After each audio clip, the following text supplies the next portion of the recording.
Bonjour à toutes et à tous et bienvenue sur Shaftwinner, votre chaîne de partage de la passion du cinéma et de la pop culture. Aujourd'hui, je vais jouer au Shaftwinner en revenant sur la série WandaVision qui vient de se clôturer au moment de l'enregistrement, c'est-à-dire ce 5 mars de l'année 2021. Mais avant d'aller plus loin dans mon ressenti du ressenti que j'ai eu tout du long de cette série, disons coucou à notre très chère réalisatrice et cadreuse, coucou. Ah que coucou. Allez, parlons-en. Donc WandaVision, si vous regardez cette vidéo, je pense qu'il y en a déjà beaucoup sur internet de vidéos qui traitent du sujet. Et si vous la regardez, c'est que vous savez un petit peu de quoi il en parle. Mais rapidement, on suit les aventures de Wanda et Vision qui sont piégées dans une sorte de réalité alternative, type un petit peu sitcom américaine. Bon, les débuts de saison, c'était beaucoup, ça jouait beaucoup de cet aspect-là. Ça s'est un petit peu perdu par la suite, au fur et à mesure que la série avançait, pour rejoindre un petit peu les canons de ce que nous a offert durant toutes ces années le Marvel Cinematic Universe. Pour autant, cette série est tout de même différente de tout ce que l'on a pu voir jusque-là. Je vous explique, car oui, c'est vraiment les personnages de Wanda et Vision qui sont au centre de l'action. Leur relation y est plus que développée et y est développée comme jamais. Alors que par exemple dans les productions type Avengers, ce genre de choses dans lesquelles ils sont apparus, ils étaient relégués un petit peu au second plan, même si leur relation évoluait de film en film, on savait pas trop est-ce qu'ils en étaient ou quoi que ce soit. On avait bien compris que ça avait déchiré Wanda lorsqu'elle avait dû tuer entre guillemets Vision avant que Thanos s'empare de la pierre de l'esprit. Mais bon, les choses se sont passées tout à fait différemment. On savait donc que oui, il y avait un lien très fort entre eux. Un lien qui a été donc développé, comme j'ai pu vous le dire précédemment, dans la série WandaVision. Mais le problème, c'est que WandaVision, c'est tout de même la première phase, le premier édifice de la phase 4, le quatrième grand acte de l'aventure Marvel Cinematic Universe.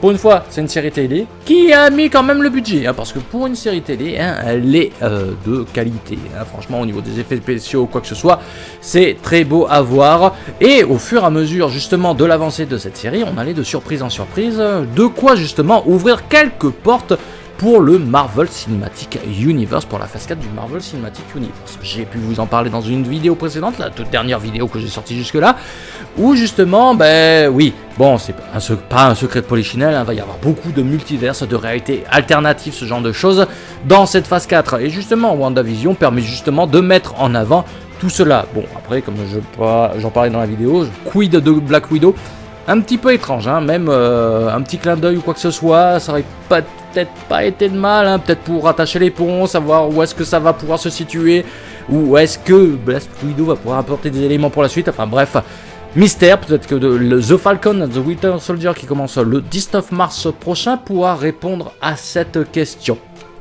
Mais avec ce dernier épisode, que nous offre donc la série WandaVision? Bon, déjà c'est une conclusion. Une bonne conclusion pour cette série qui quand même amène à se faire poser beaucoup de questions sur le personnage de Wanda. Parce que oui, au final, y a-t-il vraiment un méchant dans cette série? Certes, il y a le personnage de Agatha Harkness qui cherche à s'approprier les pouvoirs du chaos de Wanda, mais ensuite, Wanda, méchante, pas méchante, c'est un petit peu difficile de la cataloguer puisque c'est vraiment tout ce qu'elle a vécu qui l'a amené à faire ce qui est présenté dans la série, un petit peu à la manière de Tony Stark, justement suite aux événements de la bataille de New York, qui l'ont amené à avoir ses crises d'angoisse, etc., et à se remettre beaucoup en question, et ensuite créer le projet Ultron, qui se retournera un peu beaucoup contre lui, et ensuite ça amènera entre autres les événements de Captain America Civil War. Ici, c'est un petit peu la même qui est faite avec le personnage de Wanda, puisque le personnage est développé avant d'être déconstruit, de le remettre en question, puis justement de le faire exploser, car oui, enfin, Wanda devient la sorcière rouge, celle qu'elle est dans les comics, avec un costume qui est justement très joli, très joli, et qui fait justement raccord avec ce qu'elle porte dans les comics. Après, pour ce qui est du personnage de Vision et des enfants de Vision, on pouvait faire de nombreuses théories concernant les Young Avengers.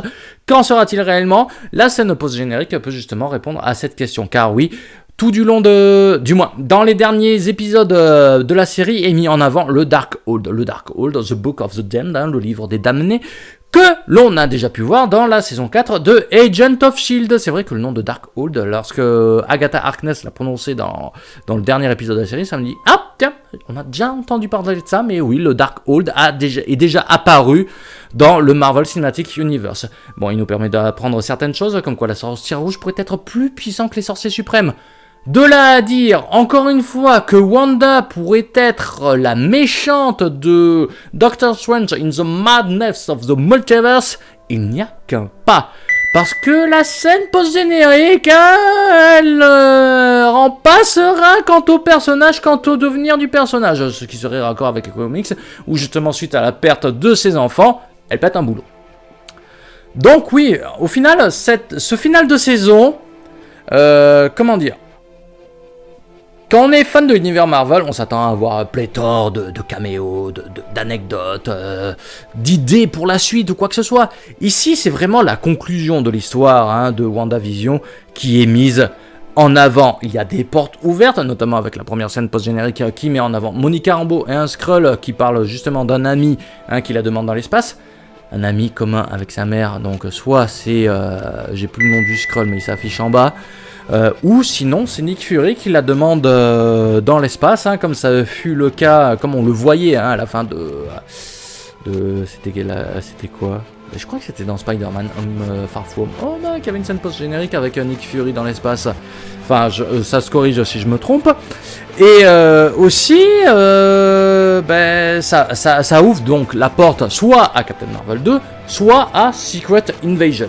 À voir, parce qu'on sait que Secret Invasion arrive en série et que Nick Fury il sera au centre de l'intrigue, notamment avec les Skrulls. Je vous refais pas l'histoire des comics, les Skrulls qui sont plus que présents dans notre société depuis bien longtemps. Enfin bref, soit ça peut présager ça, et la toute dernière scène post-générique, ça peut présager Doctor Strange in the Madness of the Multiverse, ou bien d'autres choses sur les réalités alternatives. Ce qui est dommage, c'est que moi j'avais espéré pendant un temps qu'il y ait un lien avec la série Hawkeye, parce que si vous êtes amateur du Marvel Cinematic Universe, vous n'êtes pas sans savoir que Hawkeye, à de nombreuses reprises, a été présent pour le personnage justement de Wanda. Déjà en lisant dans Age of Ultron que si elle merdait, il serait là pour elle, pour l'arrêter. Et c'est lui aussi qui la recrute au sein de l'équipe Captain America lors de la Civil War. Donc c'est dommage qu'on l'ait pas vu, même un petit clin d'œil ou quoi que ce soit pour faire le pont avec justement la série Hawkeye. Peut-être que certaines choses vont se faire justement avec The Falcon and the Winter Soldier qui arrive justement le 19 mars. Mais oui, en tout cas, la phase 4 du Marvel Cinematic Universe est lancée. Moi, franchement, j'ai beaucoup apprécié. Le final, c'est vrai qu'il y a beaucoup sur internet, on a lu ça va décevoir, etc. Mais au final, il ne déçoit pas parce que cette série, c'est une série déjà, mais c'est une série sur une relation amoureuse. C'est pas quelque chose qu'on a habituellement dans les films de super-héros, puisque des fois c'est trop rapidement développé, en 2 heures de temps c'est un peu compliqué. Mais là au moins on a eu une série de 9 épisodes qui allait de 30 à 50 minutes, à 49 minutes pour le dernier épisode. Donc au moins ça a permis d'avoir un format conséquent qui permettait de bien développer les personnages, et c'est pas plus mal au final. Et du coup ça a été un plaisir de redécouvrir, de connaître davantage les personnages de Wanda et Vision, et j'espère les redécouvrir prochainement. Et j'espère aussi qu'ils sauront bien faire usage de la dernière petite surprise de fin, parce qu'au final, Vision est toujours là. Mais ça, je vous laisse le découvrir si vous n'avez pas vu la fin de la série. En tout cas, vous l'avez compris, c'est une vidéo avec spoiler, donc venez pas me dire dans les commentaires « t'as spoilé !» Dans tous les cas, dans le descriptif, ça sera annoncé. Voilà, moi je pense avoir dit ce que j'avais à dire sur cette série que j'ai beaucoup appréciée. J'espère franchement que Marvel va continuer sur cette lancée-là, de proposer des choses différentes pour justement intéresser le public qui n'est pas habituellement amateur de films de super-héros. C'est le cas de notre co-réalisatrice et cadreuse qui a beaucoup apprécié du coup les personnages de Wanda et Vision. Et je pense que même ça peut peut-être l'intéresser à découvrir certaines de leurs précédentes aventures pour mieux les comprendre, non? Peut-être? Oui, tout à fait, elle me dit oui. Donc voilà, n'hésitez pas à m'en parler dans les commentaires, à me faire part de votre avis dans les commentaires, ce sera avec plaisir que j'en discuterai avec vous. Ceci étant dit, moi, vous connaissez la chanson habituelle, mais je compte sur vous pour faire continuer à faire avancer la chaîne. N'oubliez pas, likez, partagez, commentez, abonnez-vous, cliquez sur la petite cloche pour être notifié des prochaines vidéos.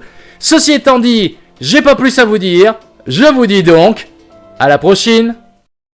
Je crois que j'ai jamais fait une vidéo avec un débit de voix pareil, sans buter. Ça coulait de source tout ce que j'avais à dire. C'est beau. Aimez les vidéos